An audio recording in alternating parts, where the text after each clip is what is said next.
अच्छा तो मुझे भी नहीं लगता था। मैंने कहा छोड़ो तुम, बस ऐसे ही कहता है कि जैसे मैं कज़न हूँ तो वैसे ही लियाकत भी है। तो अगर तुम लियाकत के कमरे में 2-2 घंटे बैठी रहती हो तो मेरे कमरे में क्या है? ये सुनकर लियाकत को बहुत बुरा लगा। कहने लगा, वो होता कौन ऐसी बात करने वाला?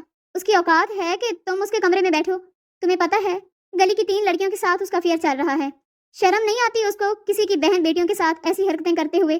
कोई इसकी शिकायत लगा दे तो उसकी अच्छी ठुकाई होगी ना, तो ये सीधा रहेगा। मैंने कहा लियाकत तुम उसे दफा करो। लेकिन लियाकत अब हम छोटे नहीं हैं, अब हमें एक दूसरे के कमरे में बैठने से एहतियात करनी चाहिए। मेरी बात सुन के उसने मेरा हाथ पकड़ लिया। तुम मेरी बेहतरीन दोस्त हो, तुम जानती हो मैं जब तक तुमसे बात ना करूं मुझे चैन नहीं आता। मैंने कहा मैं समझती हूँ लेकिन बाकी सब ऐसा नहीं समझते ना, ऐसा नहीं सोचते। कहने लगा सबको आग लगाओ, मुझे किसी की परवाह नहीं है। मैंने कहा लेकिन मुझे है, मैंने अपने हाथ उसके हाथ से छुड़वाए थे। कहने लगा अच्छा यार अभी तो चलो ना। मैंने कहा नहीं, मुझे तुम्हारे साथ कहीं नहीं जाना। कहने लगा मुझे पता है तुम हसन की वजह से ये सब कर रही हो। मैंने कहा अगर उसने अपने शक का जहर बाकी सबके दिमागों में डाल दिया तो मेरे लिए बहुत बड़ी मुश्किल हो जाएगी। कहने लगा मैंने तुमसे ज़रूरी बात करनी थी। कहने लगा अच्छा ऐसा करो फिर रात को जब सब सो जाएंगे ना तो तुम छत पर आ जाना। ये सुनकर मैंने उसे हैरत से देखा था। मैंने कहा तुम्हारा दिमाग तो ठीक है, मैं नहीं आऊँगी छत पे, वो भी रात को, कितनी बुरी बात है। तुम जो कहना है तुम कह दो। अभी किचन में मैं बर्तन धो रही थी, हमारी ज़्यादातर बातें किचन में ही होती थी। कहने लगा नहीं, बहुत खास बात है, यहाँ नहीं कर सकता। उसकी ये बात सुनकर मुझे लगा शायद वो मुझसे मोहब्बत का इजहार करना चाहता है, क्योंकि मुझे लगता था कि वो मुझसे मोहब्बत करता है, तभी तो मेरा इतना ख्याल रखता है। उसे बस तवक्कल भाई की शादी और मनाहिल की शादी का इंतजार है। उन्हीं दिनों मनाहिल का रिश्ता भी तय हो गया। घर में खुशियों का माहौल था क्योंकि मंगनी की रस्म होते ही 2 महीने बाद शादी थी और मेरी जिम्मेदारी डबल हो गई, क्योंकि ताई अम्मी कहने लगी कि हमें शादी की शॉपिंग करनी है तो इसीलिए शादी की तैयारी तुम्हें भी करनी होगी। शादी में वक्त बहुत कम है, इसीलिए चची, ताई, लियाकत, नाजिया और मनाहिल सभी बाजार गए हुए थे और घर के कामकाज का सारा बोझ मुझ पर आ चुका था। मैं इस वक्त सबके कपड़े इस्त्री कर रही थी। घर पे इस वक्त कोई भी नहीं था जब बाहर की बेल हुई। मैंने दरवाज़ा खोला तो बाहर हसन था। मैं दरवाज़ा खोल के अंदर आ गई। आके सबके कपड़े प्रेस करने लगी। कपड़ों का एक ढेर लगा हुआ था। हसन जब अंदर आया, जब इसने देखा कि घर में कोई नहीं है तो मुझसे पूछने लगा सब लोग कहाँ गए हैं। मैंने कहा बाजार गए हैं और बाकी भाई, चचा, ताया अभी दुकान से वापस नहीं आए। कहने लगा वो तुम्हारा चहेता वो कहाँ है? उसकी बात सुनकर बेसाख्ता मैंने उसकी तरफ देखा तो वो हंसने लगा। मैं दोबारा से कपड़े इस्त्री करने लगी। कुछ देर बाद मुझे यूं महसूस हुआ जैसे वो बिल्कुल मेरे पीछे खड़ा है। जैसे ही मुझे ये महसूस हुआ कि किसी की उंगली मेरी कमर पर गर्दिश कर रही है तो मैं फौरन से पलटी। वो हसन था और इसकी आंखों में एक अजीब सी खुमारी थी। मैंने कहा ये क्या बदतमीजी है? कहने लगा क्या हुआ, क्या तुम्हें मेरा छूना बुरा लग रहा है? ना करो यार, लियाकत कमरा बंद करके भी तो यही सब कुछ करता है, तब तो तुम्हें बुरा नहीं लगता। मैंने कहा हसन जुबान संभाल के बात करो। कहने लगा वो अपने जज्बात नहीं संभालता और उसके साथ तुम भी, और मैं अपनी जुबान संभाल लूँ, ये तो मेरे साथ ज्यादती है ना कज़न साहिबा। मैंने कहा हमारे दरमियान में ऐसा कुछ नहीं है, जाओ यहाँ से। कहने लगा आज ही तो मौका मिला है, आज कैसे चला जाऊँ मैं? यह कहकर उसने स्त्री का पलक उतारा। मेरा दिल कांप कर रह गया क्योंकि मुझे उसके इरादे अच्छे नहीं लग रहे थे। मैंने स्त्री वहीं छोड़ी और भागकर अपने कमरे की तरफ चली गई। लेकिन जैसे ही कमरे का दरवाज़ा खोलकर अंदर जाके दरवाज़ा बंद करना चाहा, तब तक उसने अपना पैर मेरे दरवाजे के अंदर अड़ा दिया। मुझे पूरी कोशिश करने के बावजूद दरवाज़ा बंद नहीं करवा पा रही थी। मैं बेहद घबरा गई, खौफ के मारे मेरी जान निकल गई। तभी उसने हाथ से धक्का दे के दरवाज़ा खोला और अंदर आ गया। मैं पीछे हटने लगी। मैंने कहा हसन मेरे करीब मत आना, लेकिन उसने पैर से दरवाजे को जोर से बंद किया, दरवाजे की कुंडी लगा दी। मैंने कहा खुदा के लिए मेरे करीब मत आना। मैंने कहा लियाकत प्लीज़ मुझे बचाओ, ताई अब्बा, ताई अम्मी। मैं फ़ौरन पागलों की तरह चिल्लाने लगी। मैंने कहा कोई है, प्लीज़ मुझे बचाओ। लेकिन तब तक वो मेरे करीब आके मेरे मुंह पर हाथ रख चुका था। कहने लगा ज़्यादा शोर मचाने की ज़रूरत नहीं है, एक कज़न का दिल बहलाती हो, दूसरे के लिए शरीफ बन जाती हो। अब मेरे मुंह पर हाथ रख के ज़बरदस्ती वो मुझे मेरे बेड पर गिरा चुका था और मैं कमज़ोर जान अपना आप छुड़वाती रह गई, मगर फिर भी मैं उसकी तस्कीन का सामान बन गई। मुझे बर्बाद कर देने के बाद वो मुझे धमकाते हुए कमरे से जा चुका था। कहने लगा अगर तुम किसी को बताओगी तो भी मुझे कोई फर्क नहीं पड़ेगा, तुम भी बेकार हो जाओगी, इसीलिए जो हो गया उसे भूल जाओ। मेरी आंखों से आंसू गिर रहे थे। कमरे का दरवाज़ा बड़ी जोर से बंद करके गया था। मैं फूट फूट के रोई थी, जी चाह अपने आप को ख़त्म कर लूँ। ये सोच रही थी कि ये बात किससे करूँ घर में, ऐसा कौन है जो मुझ पर एतबार करेगा। ताई तो कभी अपने बेटे को गलत नहीं कहेंगी, मुझे ही बुरा भला कहा जाएगा। ना मेरी माँ है ना बाप है, अगर मुझे घर से निकाल दिया तो मैं कहाँ जाऊँगी। अपनी बेबसी पर मुझे और भी ज़्यादा रोना आया। मैं वॉशरूम चली गई, शावर खोल के खड़ी हो गई। मुझे अपने वजूद से घिन आ रही थी। ऐसा लग रहा था वो अभी भी मेरे करीब है, मेरे वजूद को नोच रहा है। मुझे अपने आप से नफरत महसूस होने लगी। अचानक से बाहर की बेल बजी। मेरा दिल बुरी तरह से कांप गया। मैं जल्दी से कपड़े तब्दील करके बाहर आई। हसन घर में कहीं नहीं था। मुझे बर्बाद करने के बाद वो बाहर जा चुका था। जैसे दरवाज़ा खोला था ही अम्मा हाथ में शापर पकड़े अंदर आई। सारे कज़न शॉपिंग पे जाती थी सिवाय मेरे। मेरे कपड़े भी चची और ताई अम्मा ही लाती थी। जो लाती थी मैं पहन लेती थी। घर में एक शोर सा मच गया। सब लोग अपनी अपनी शॉपिंग देख रहे थे, कपड़े दिखा रहे थे, लेकिन मैं गायब दिमागी से बैठी हुई थी। कुछ देर बाद ताया अब्बा, तवक्कल भाई और चचा भी आ गए।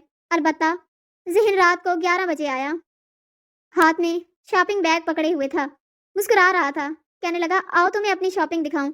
लेकिन मैं सेहन की कुर्सी पे ही बैठी रही। मैंने कहा, मुझे तुम्हारे साथ कहीं नहीं जाना। अब मुझे कुछ नहीं देखना, मेरे सर में बहुत दर्द है। वो मेरी आंखों को गौर से देखने लगा। कहने लगा, लड़की रोई हो क्या? मैंने नफी में सर हिला दिया। मेरे पास कुर्सी रख के बैठ गया। कहने लगा, चलो यहीं दिखा देता हूँ। वो अपने लिए पैंट लेके आया था, शर्ट लेके आया था, एक शॉपिंग बैग उसने मेरे पास मेरी गोद में रख दिया। कहने लगा, ये तुम्हारे लिए। कहने लगा, ये वलीमे वाले दिन पहनना। मैंने कहा, क्या है इसमें? कहने लगा, ब्लैक कलर की मैक्सी है। उस दिन मैं भी ब्लैक कलर की पैंट शर्ट पहनूंगा, मैचिंग मैचिंग पहनेंगे, बहुत अच्छे लगेंगे। मैंने वो बैग अपने सामने रखी टेबल पर रख दिया। कहने लगा, मुंह क्यों बना रखा है तुमने? कहने लगा, अच्छा अच्छा समझ गया, अम्मी और चाची तुम्हें शॉपिंग पे नहीं लेके जाती, अपनी मर्जी से तुम्हें कपड़े ला देती हैं, इसीलिए तुम्हारा मूड ऑफ है। मैं उसे क्या बताती कि मैं बर्बाद हो चुकी हूँ, लुट चुकी हूँ। मुझे अपने आप से नफरत हो रही थी। मेरी आंखों से आंसू बहने लगे। उसी वक्त सेहन में कोई नहीं था। वो कहने लगा, सब मियाँ की बच्ची पागल हो गई हो क्या? इतनी सी बात पे भी भला कोई रोता है? अच्छा, मैं तुम्हें कल खुद लेके जाऊंगा, तुम्हारी सारी शॉपिंग करवाऊंगा, और फिर तुमसे खास बात भी तो करनी है। वो करने का तो तुम मौका ही नहीं दे रही। अगर कल को कोई बड़ा फैसला हो गया ना मुझसे, तुम फिर कोई शिकायत मत करना। मैं रोते हुए उठ के अपने कमरे में चली गई। पहली बार ऐसा हुआ था, मैंने लियाकत को कुछ नहीं बताया था और बता भी नहीं सकती थी, किसी से भी कुछ नहीं कह सकती थी।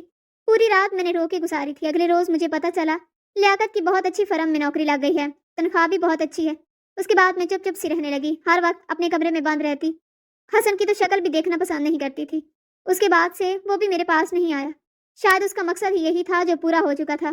चंद रोज बाद लियाकत मुझे अपने साथ बाजार ले गया। कहने लगा, तुम अपनी पसंद का जो जोड़ा तुम्हें अच्छा लगे तुम खरीद लो।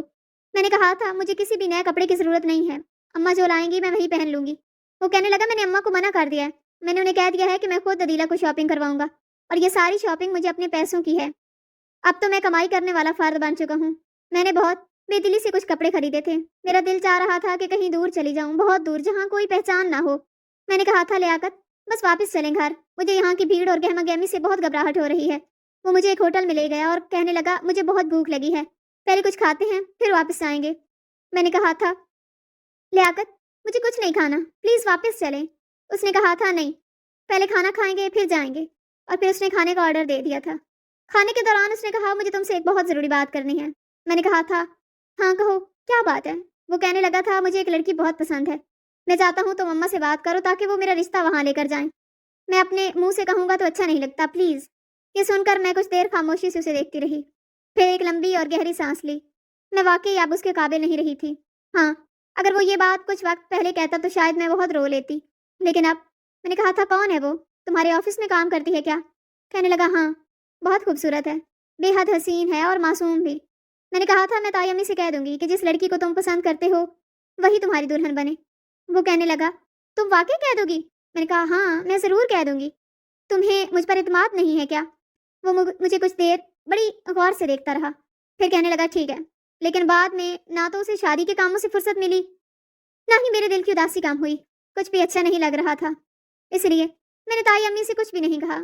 मैंने सोचा था कि मनाहिल की शादी के बाद बात करूंगी, लेकिन मनाहिल की शादी वाले दिन मेरे सर पर एक अजीब सा धचका लगा।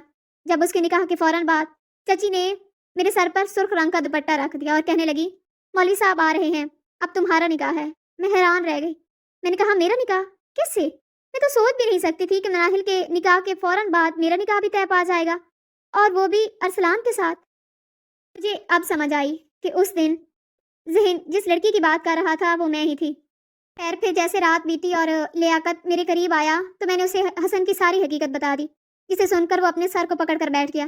फिर एकदम से आग बगोला होकर उठा और कहने लगा, मैं अभी उसे जान से मार डालूंगा।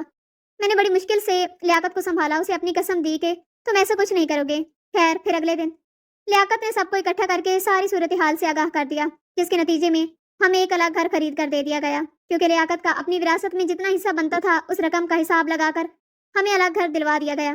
चूंकि लियाकत पहले से ही अच्छी पोस्ट पर जॉब कर रहा था, इसलिए हमें अपनी घरेलू जरूरियात पूरी करने में भी कोई मुश्किल पेश नहीं आई। اور آپ خدا کے فضل و کرم سے ہم ایک اچھی اور خوشگوار زندگی بسر کر رہے ہیں۔